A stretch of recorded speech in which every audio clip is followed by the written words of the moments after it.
A look at recent developments in the South China Sea, where China is pitted against smaller neighbors in multiple territorial disputes over islands, coral reefs and lagoons. The waters are a major shipping route for global commerce and are rich in fish and possible oil and gas reserves.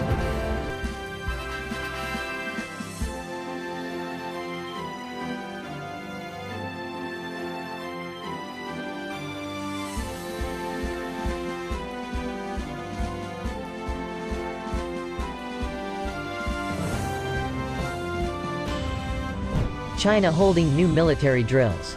China is holding another round of military drills in the South China Sea amid an uptick in such activity in the area, highlighting growing tensions. The Maritime Safety Administration said the exercises would run from Monday through Sunday. It warned outside vessels to steer 5 nautical miles (9.26 kilometers) clear of the drill area, but otherwise gave no details. China announced late last month that it had held drills in the South China Sea involving long-range bombers and other aircraft. Chinese forces have also confronted U.S. naval vessels conducting freedom of navigation operations near Chinese-held islands, as well as forces from Australia and countries that challenge China's claim to the entire strategic waterway.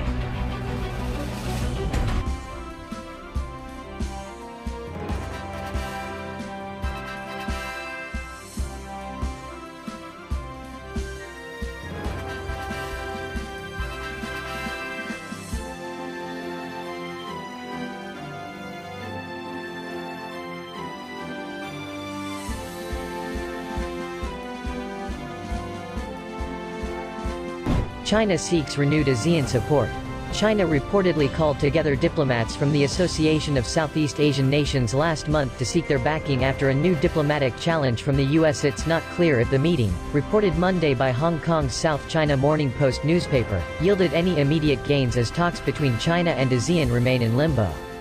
The meeting in Beijing was called 3 weeks after the U.S. rejected nearly all of Beijing's South China Sea claims and in effect sided with the Philippines, Vietnam, Malaysia, Indonesia and Brunei in each of their territorial spats with Beijing. China responded by saying the U.S. was trying to sow discord and was meddling in an Asian dispute to flex its muscles and incite a confrontation.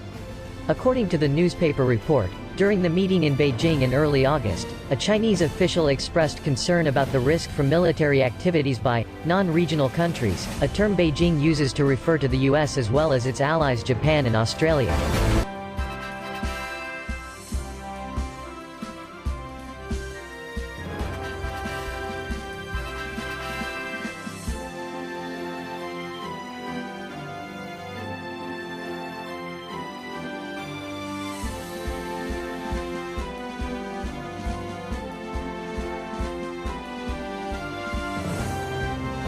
Philippines protests equipment seizure.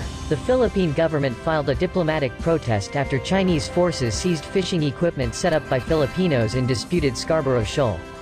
China seized the shoal after a tense sea standoff in 2012, and the Philippines brought its disputes to international arbitration the following year.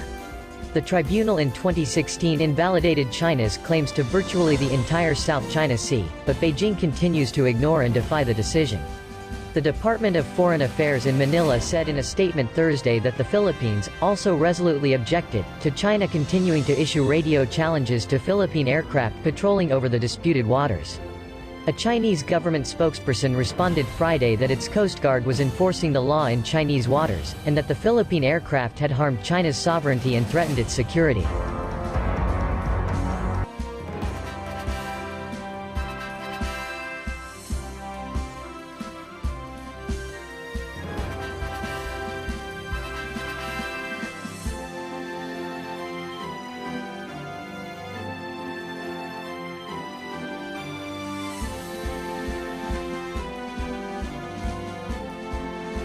Vietnam asks Malaysia to investigate shooting.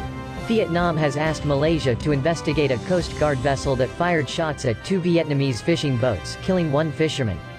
The Malaysian Maritime Enforcement Agency said officers fired in self-defense after 2 Vietnamese boats entered Malaysian waters late on August 16. Fishermen aboard threw gasoline bombs and tried to ram their vessel. 1 Vietnamese fisherman was killed and 18 others were detained, the agency said. Vietnam's foreign ministry asked Malaysia to investigate and reprimand officers who killed a Vietnamese citizen and treat other Vietnamese fishermen and their properties in a humane way. U.S. strike group returns to South China Sea. The U.S. Navy says the aircraft carrier Ronald Reagan and its strike group entered the South China Sea earlier this month and have been carrying out air operations. China routinely objects to U.S. naval activity in the sea, especially when more than one strike group is present, as happened earlier this year, and when they involve operations with navies from other countries. The strike group includes the carrier, its air wing, the guided missile cruiser USS Antietam, and the destroyers USS Mustin and USS Rafael Peralta. The force conducted flight operations with fixed and rotary wing aircraft, and high-end maritime stability operations and exercises, its commander said in a news release. Operations in the South China Sea continue to demonstrate enduring U.S. commitment to allies and partners, and a cooperative approach to regional stability and freedom of the seas, the release said.